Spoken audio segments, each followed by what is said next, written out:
Sistema de plantio direto. A área experimental da Ipagre em Florianópolis faz a conversão total das lavouras de hortaliças para o SPDH. Confira os benefícios. Sacola ecológica.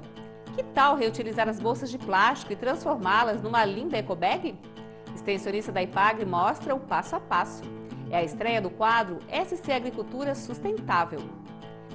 E tem também dica Ipagre sobre enxertia do maracujazeiro.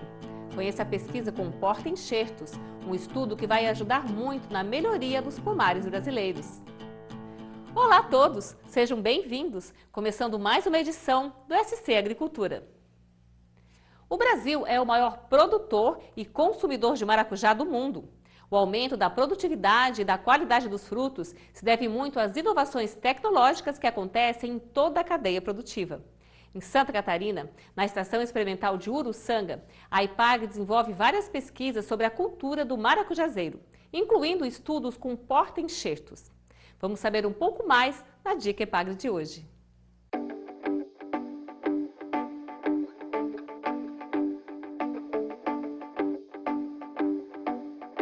Olá, eu sou Henrique Belmonte Petri, sou pesquisador da Ipagre, Estação Experimental de Uruçanga, e trabalho no desenvolvimento de tecnologias para a cultura do maracujazeiro para Santa Catarina.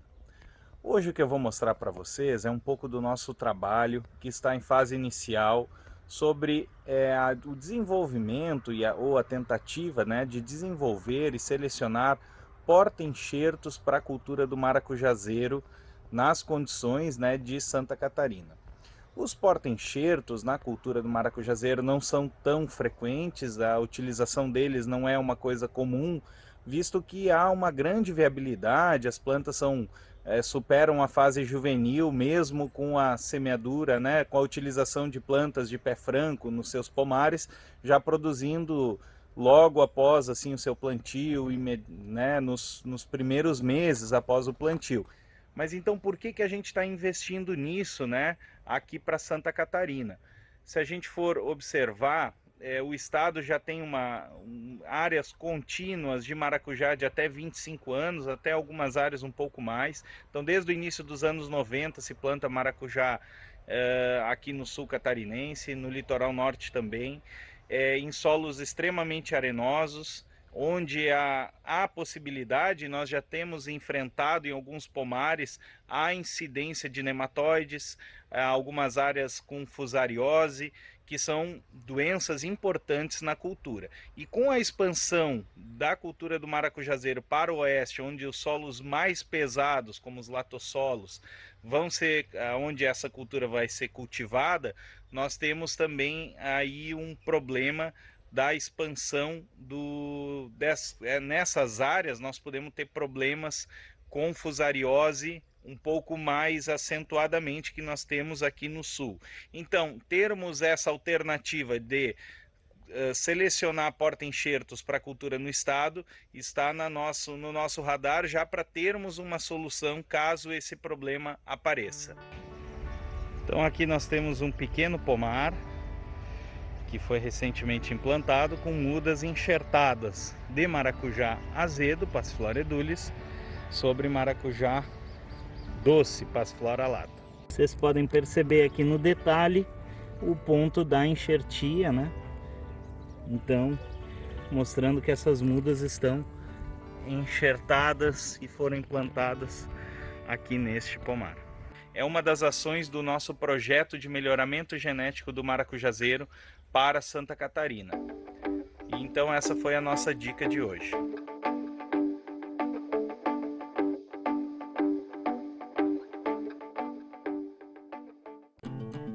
No próximo bloco, do método convencional para o sistema de plantio direto, veja como está sendo a conversão total da lavoura experimental de hortaliças da Ipagre para o SPDH. E ainda hoje, tem iniciativa sustentável para reduzir o uso de plásticos. Aprenda a fazer a ecobag, a sacola ecológica. É depois do intervalo, voltamos em seguida.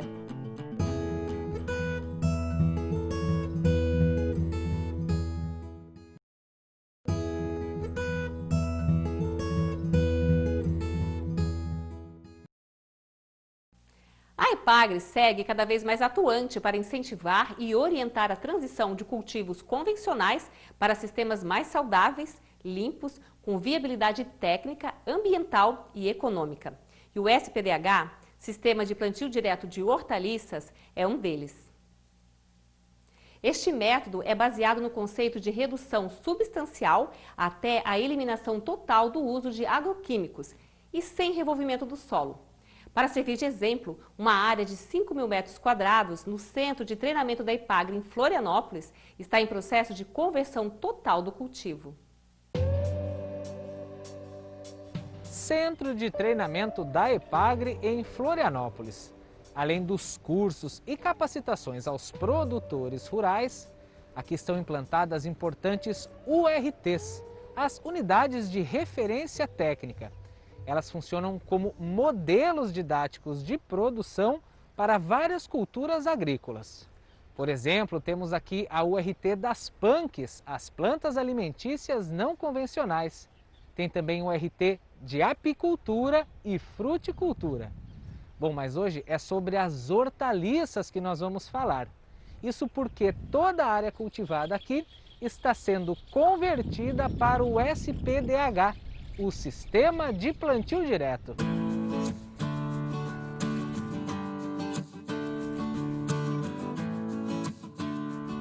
O SPDH é um sistema que trabalha a questão da conversão, ou seja, a transição da agricultura convencional para uma agricultura com bases agroecológicas.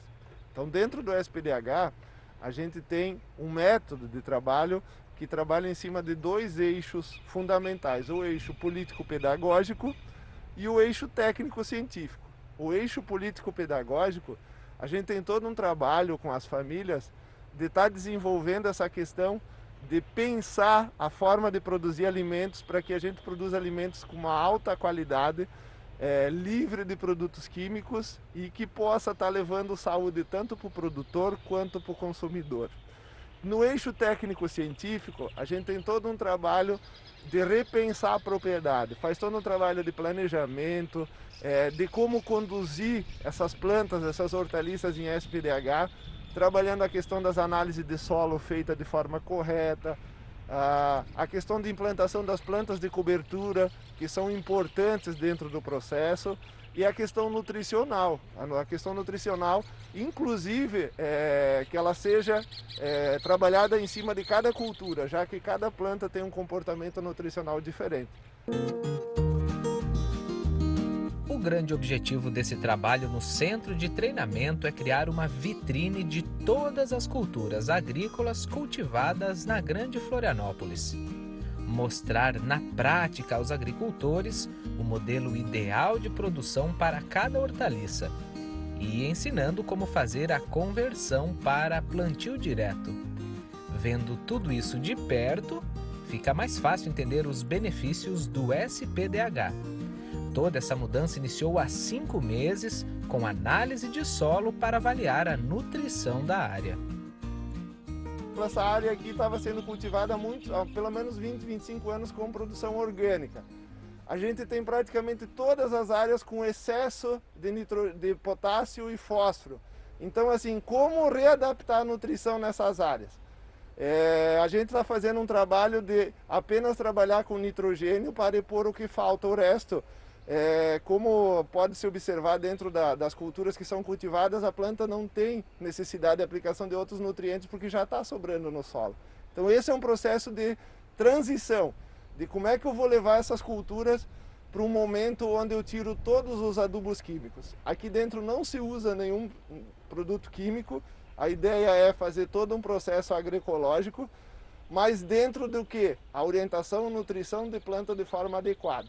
Então nós plantamos as plantas de cobertura agora no inverno, aveia e ervilhaca, e agora nesse momento elas vão começar a ser acamadas para implantar as hortaliças. As hortaliças que estão sendo cultivadas agora, elas são em cima de áreas que tinham plantas de cobertura de verão. Então a ideia é construir aqui dentro um processo de rotação de cultura, onde uma planta de cobertura entra e logo após ela entra uma hortaliça. E assim sucessivamente, sempre intercalado uma planta de cobertura. Para quê? para que eu consiga pelo menos repor as 10 toneladas de matéria seca que é recomendado, é um dos princípios do SPDH. Além das hortaliças, as plantas de cobertura também são cultivadas aqui. Elas entram na lavoura antes das hortaliças, por isso a importância de incluí-las no projeto. Um exemplo que a gente pode dar é a aveia ervilhaca, que são plantas de inverno, são cultivadas de março até final de julho, início de agosto, são feitos os plantios. Isso são plantas de inverno, então. E de verão a gente trabalha principalmente com milheto, crotalária e mucuna. Então essas plantas são utilizadas durante o ano, cada uma em suas épocas, para fazer cobertura após a colheita das hortaliças. E aí, posteriormente, elas são apenas acamadas e a gente já entra com plantio direto da hortaliça sobre elas novamente. O engenheiro agrônomo da EPAGRE lembra que o SPDH é um processo de transição para produzir de forma agroecológica, mas explica as diferenças para um sistema orgânico, muitas vezes confundido com o SPDH. O sistema orgânico, muitos ainda continuam revolvendo o solo, o SPDH isso não existe, o solo jamais é revolvido só na implantação, depois não é mais revolvido. Outra coisa importante, a nutrição no sistema orgânico, que é base orgânica, ela muitas vezes não atende à necessidade das culturas, das hortaliças que são cultivadas. Então no SPDH a gente faz uma adubação orgânica para corrigir os micronutrientes e os macronutrientes normalmente são corrigidos ainda com adubos solúveis. Por quê? Porque a gente não quer contaminar solo, por exemplo, com excesso de potássio, de fósforo ou até de micronutrientes que a gente tem nesses estercos que são usados no sistema orgânico. A ideia é pensar sistema solo, planta, ser humano, de forma com que tudo ocorra o mais justo possível para que não sobre nada no processo. Ou seja, eu não posso ter nem excesso e nem falta de nutrientes para que esse alimento seja o mais íntegro, o mais saudável possível para a nossa população.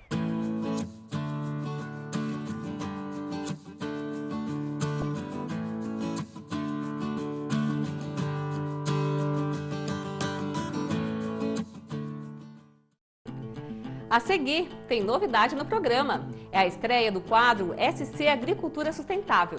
E começamos mostrando uma iniciativa que pode fazer a diferença para ajudar o meio ambiente. Aprenda a fazer a EcoBag, a sacola ecológica, em instantes, aqui no SC Agricultura.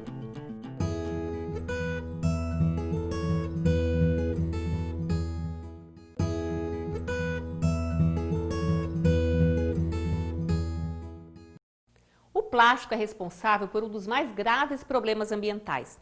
Segundo a ONU, a Organização das Nações Unidas, 80% do lixo marinho é composto por plástico.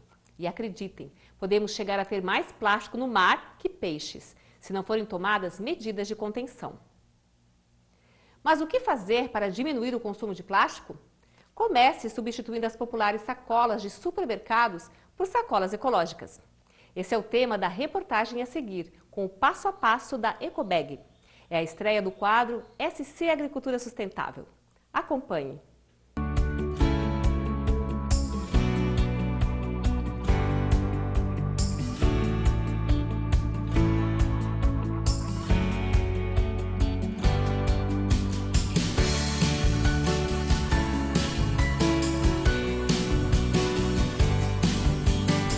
Olá, meu nome é Beatriz, eu trabalho na EPAGRE, no Escritório Municipal de Anita Garibaldi, Santa Catarina. Como vocês já ouviram falar, o plástico é um material altamente poluente ao meio ambiente.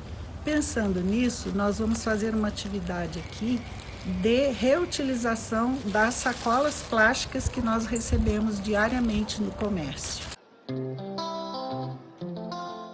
Bom, nós vamos precisar então de 6 sacolas plásticas, uma régua ou fita métrica, prendedores de patchwork, ou se você não tem esses prendedores, um grampo ou vários grampos de roupa também servem, tesoura, papel manteiga, máquina de costura ou linha e agulha se você não tem a máquina de costura. As sacolinhas que você usar, elas devem ser sacolas de boa qualidade. Então você vai fazer o quê? Pegar as 6 sacolas, alinhá-las sobre uma mesa. Com a tesoura você corta o fundo da sacola e as alças. Após cortarmos as sacolas, nós vamos forrar a mesa com 2 folhas de papel manteiga. Nesse caso, porque vai ficar muito larga a folha, o plástico, então nós colocamos 2 folhas de papel manteiga, mas se o papel for grande, uma só dá. Vamos colocar 3 das 6 sacolas, nós vamos colocar 3 abertas, uma em cima da outra. Sobre essas sacolas, nós vamos colocar mais uma camada de papel manteiga. E vamos passar o ferro bem quente sobre esse papel manteiga. O que vai acontecer aqui? O papel manteiga, com o ferro quente, ele vai fundir o plástico e vai grudar um plástico no outro, uma folha na outra, fazendo com que nós tenhamos, ao final, uma folha de plástico só, porém bem grossa. E é com essa folha que nós vamos confeccionar a nossa sacola. Nós então passamos o ferro bem quente sobre esse papel manteiga, de um lado, depois do outro lado, esperamos uns 2, 3 minutos e vamos agora tirar o plástico.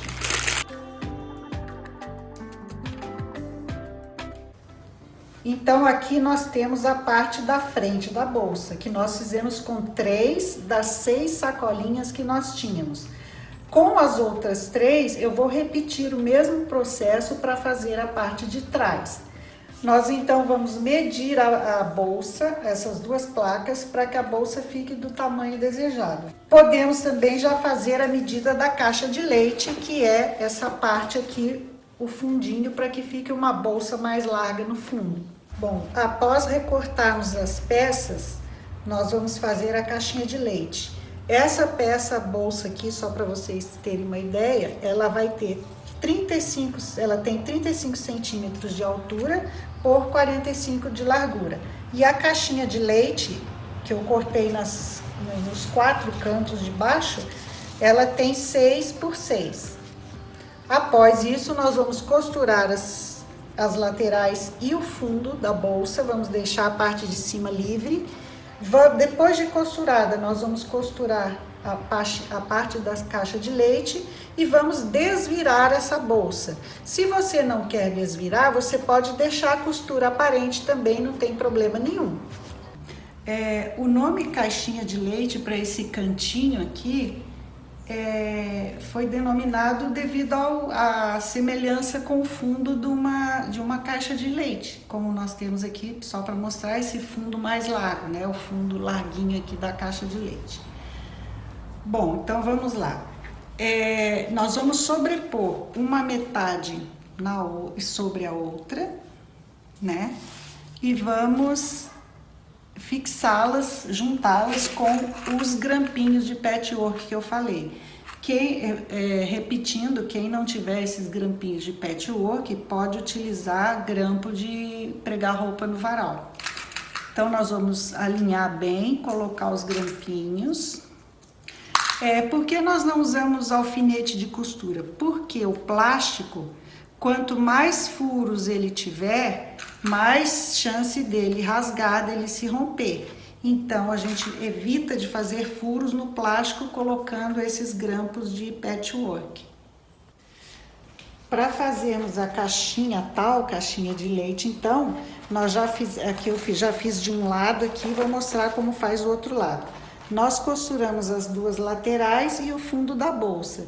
Então, agora nós vamos pegar o cantinho aqui, ó, onde ficou aqui esse cantinho quadradinho, nós vamos abrir aqui e juntar essas 2, a parte lateral com a parte do fundo, tá? tomando cuidado de colocar as costuras no sentido contrário. Então, a costura do fundo para um lado e a costura da lateral para o outro. Vamos usar novamente os prendedores de patchwork e vamos juntar bem certinho ali, ó, costura com costura. Colocamos um grampo, juntamos o lado esquerdo, colocamos um grampo e juntamos o lado direito, colocamos outro grampo. E agora nós vamos para a máquina e vamos passar uma costura bem igualzinha à lateral ali, de 1 centímetro de margem aqui, ok? Já voltamos. Passamos as costuras do fundo, então, aqui, dos dois fundos, este e este, tá? Das duas laterais do fundo, digo. E agora nós vamos fazer o acabamento final da bolsa. Se você for costurar à mão, então lembrar de fazer uma linha de caneta no local onde você vai passar a costura para você ter como guia para costurar à mão, né? E então agora a gente vai desvirar essa bolsa. Se estiver um dia muito frio ou a camada de plástico for muito grossa, talvez você tenha dificuldade na hora de desvirar. Então é só você pegar um secador de cabelo e ir colocando no plástico, que ele dá uma amolecida e facilita na hora de desvirar a peça, né? Nós vamos desvirar para que a costura fique desta forma. Mas se você quiser fazer com a costura aparente, também não tem problema nenhum. Após costurar a bolsa e desvirá-la, como tá aqui, você faz esse acabamento na parte de cima, que pode ser feito com viés de tecido, que você mesmo faz, ou você usar um viés pronto, ou você ainda deixar assim mesmo, só passar uma costura. E coloca a alça da sua preferência. Essa aqui nós utilizamos essa alça comprada, que tem no mercado em várias cores, ou você pode ainda utilizar as aparas da sacola plástica e naquele processo do ferro elétrico você faz a sua alça também de plástico. Como resultado final, então, nós temos essas duas sacolas que nós confeccionamos. Esta aqui eu utilizei um recorte de tecido, costurei por cima do plástico mesmo e você faz um detalhe, né? Esta outra aqui, eu coloquei um adesivo por baixo da última camada de plástico antes de passar o ferro, né? Então você pode usar essas sacolas para ir no supermercado, para ir na feira. Bom, gente, esse é o vídeo de hoje. É mais uma técnica para contribuir com o meio ambiente. Espero que vocês tenham gostado e obrigada por assistir. A edição de hoje do SC Agricultura está terminando. Para rever essas matérias ou pesquisar mais assuntos, acesse youtube.com/epagretv. Siga a gente também nas redes sociais. E até o nosso próximo encontro.